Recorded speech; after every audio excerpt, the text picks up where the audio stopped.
صالح المغامسي. الشيخ صالح المغامسي أرسل إلي أحد العلماء فيديو للداعية زين خير الله، ويريد مني أن أبدي الرأي في هذا الفيديو الذي ينقد فيه الشيخ صالح المغامسي. فرأيي من بحث ومن تتبع ومن استماع، فإن الشيخ صالح المغامسي قد تابعته كثيرا واستمعت تقريبا لكل ما تفوه به وهو مسطر أو منشور على وسائل التواصل الاجتماعي، سواء كان هذا الفيديو طويل كمقابلات أو كذا، أو كان قصيرا. ولذلك سأبين رأيي في نقاط. النقطة الأولى: زين خير الله هو رجل حركي، أو بعبارة أدق سروري، والحقيقة أن له جهودا مشكورة في الذب عن الإسلام وعن المسلمين، ولا ينفي هذا أنه مبتدع وديمقراطي ومن أتباع دين الوثنية، دين الديمقراطية الوثني، لأن النبي صلى الله عليه وآله وسلم قال: إن الله لا يؤيد هذا الدين بالرجل الفاجر، وفي رواية: وبأقوام لا خلاق لهم.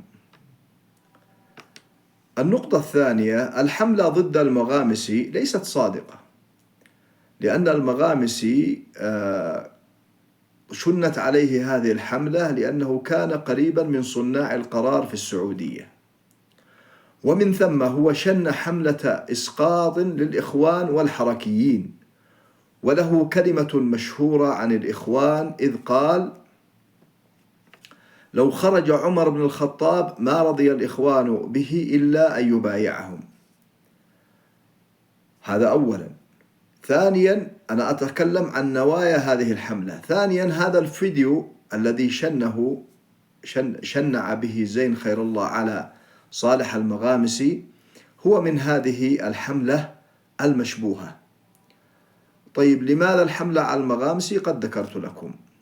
وأيضا كان المغامسي خطيبا وإماما لمسجد قباء، وكان على وشك أن ينصب إماما وخطيبا للمسجد النبوي الشريف.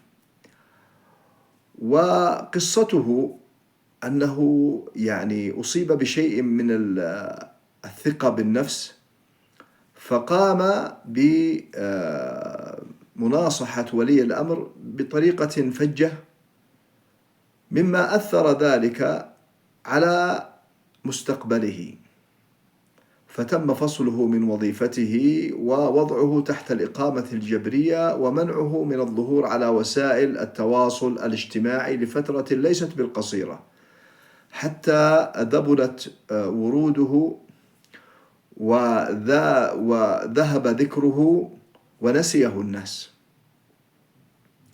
الحقيقة التي لا يمكن أن نغفلها أن المغامسي يكره الإخوان كتنظيم، ويكره السرورية والقطبية كتنظيمات، ولكنه، هذا من تتبعي ومن دراستي ومن استقصائي، ولكن المغامسي فكره 100%، كأنك أمام حسن البنا 100%، وتستطيع أن تقول أنه أشبه ما يكون بالقرضاوي، أو تستطيع أن تسميه بقرضاوي السعودية. هذا فكره، ومنهجه أيضا منهج الإخوان. والحقيقة أن قرب هؤلاء من صناع القرار في أي بلد من البلدان هو خطر على الأنظمة وخطر على الشعوب وتغرير بشباب المستقبل، لأنه في الحقيقة وإن كان المغامسي ينكر ويستنكر أفعال الإخوان المسلمين، إلا أنه في الحقيقة والواقع يسطر فكرهم وينشر منهجهم بطريقة أو بأخرى. وسأذكر لك كيف ينشر فكر الإخوان ومنهجهم. أولا، المغامسي فيما يظهر لي أنه ليس على عقيدة أهل الحديث، وإن كان لا يصرح بذلك، ولكن سأذكر لك ما هي الأسباب. أولا، وقوع المغامس في كثير من البدع وفي كثير من الضلالات، حتى صار بعض أهل الحديث يخرج المغامسي من أهل السنة والجماعة. وأيضا من الأخطاء الكبيرة التي وقع فيها المغامسي هي تصحيحه لدين الباطنية، ولذلك يقول أنهم مسلمون ويصلى خلفهم ويناكح وتنكح نساؤهم ويزوجون بالمسلمات وتؤكل ذبائحهم. وتصحيح دين الباطنية هو نقض الإجماع الأمة لأكثر من 1400 عام. وتصحيح دين الباطنية ناقض من نواقض الإسلام وكفر صريح من المكفرات الصريحة. ولكن تكفير المغامسي لا نقول به تكفير عينه إلا إذا قال به عالم من علماء أهل الحديث، لأن تكفير المعين لا ينتهض له إلا الأئمة الأعلام من أهل الحديث.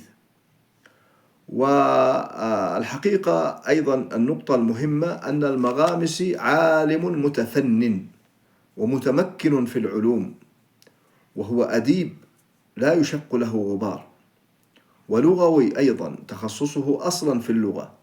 الحقيقة أن المغامسي لا يوجد له مثيل ولا شبيه في القوة العلمية بين الإخوان والسرورية.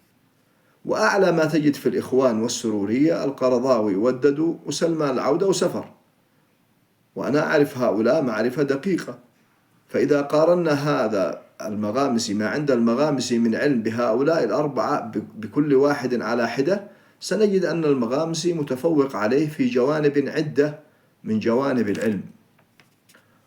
ورغم أن المغامسي اطلع ودرس كتب الدعوة النجدية ودرس عند الشيخ ابن باز كما يقول ودرس عند الشيخ ابن عثيمين كما يقول، إلا أنه كما أسلفت لك فيما يظهر لي أنه ليس على عقيدة أهل السنة والجماعة ويخفي أمورا في نفسه.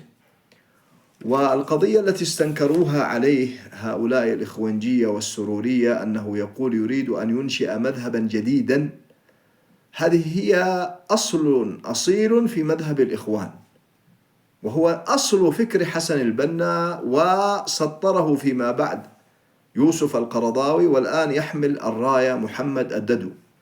فإن الإخوان يريدون مذهبا جديدا كما يقولون، ولكنهم يقولون تجديد الفقه تحت عبارة تجديد الفقه، لأن الإخوان أذكياء تخطط لهم الماسونية فلا يصدمون الناس كفاحا، ولكنهم يتدرجون مع الناس تدرجا. فهذا ما أحببت أن أنبه عليه حول صالح المغامسي.